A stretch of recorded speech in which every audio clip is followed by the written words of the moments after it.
Hi everyone, welcome. Today I'm going to show you how can you do hard reset from your application. So at first we have to open our app.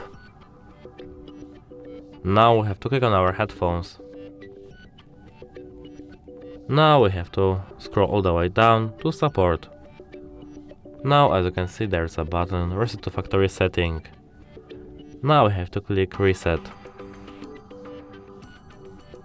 Now we have to wait a moment. As you can see something is going on.